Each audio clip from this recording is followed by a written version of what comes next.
Hello everyone. In today's video I explain the MD5 hashing algorithm and why it sucks and is no longer used. I will only discuss MD5. If you want to know more or general information about hashing algorithms, what hashing is, how it is used, you can click one of the two links in the description of the video. One is explicitly about password hashing and the other one is about hashing in general. But back to MD5. MD stands for Merkle-Damgård, which are the two gentlemen you see here. On the left we have Ralph Merkle and on the right we have Ivan Damgård. And MD5 was the result of Ralph Merkle's PhD thesis, and Ivan Damgård came up with the algorithm independently of Ralph Merkle.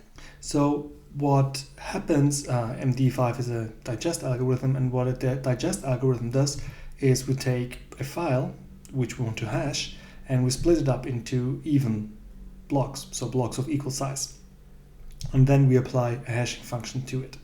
I will now generally show how this works, and I will go into more detail about MD5's specifics in a minute.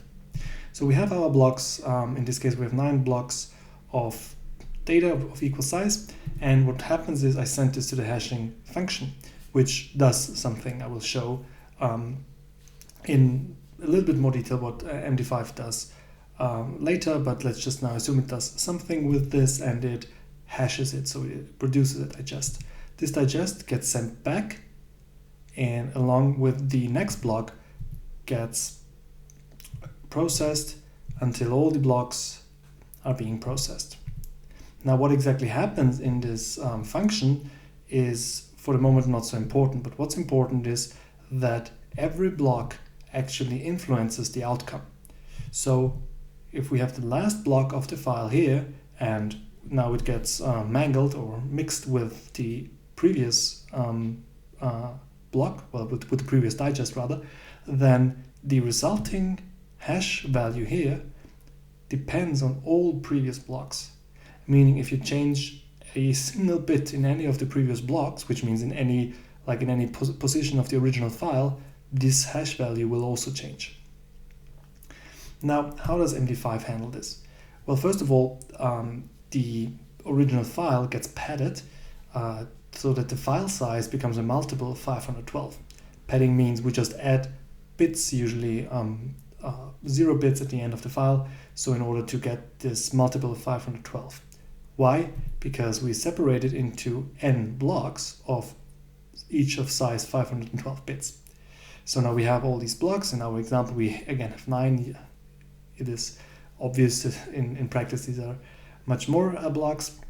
And what happens now is what we've seen before. These blocks get sent to the hashing function. Then the hashing function itself again splits the original block into 4 sub-blocks. These sub-blocks are now each 128 bits long because 4 times 128 is 512.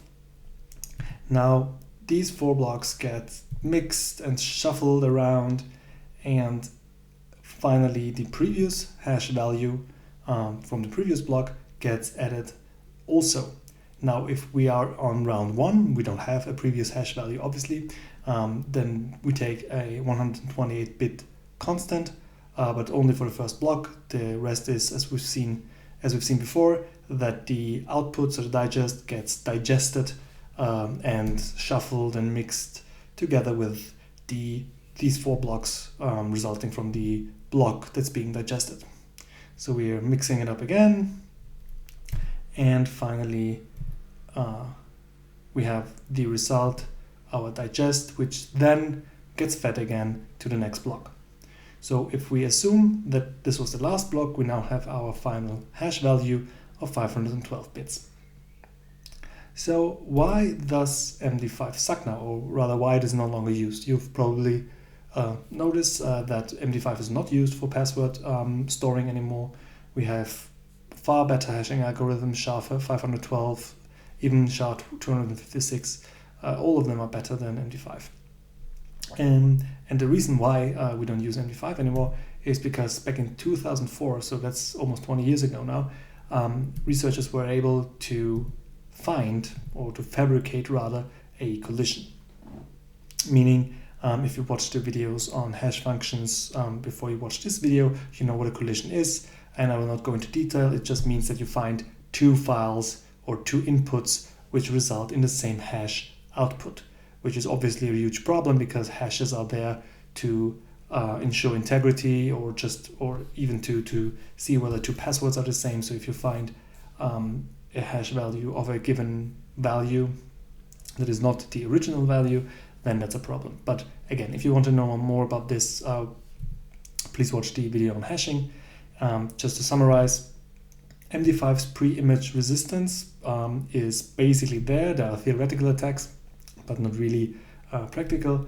The second pre-image resistance, which is the second,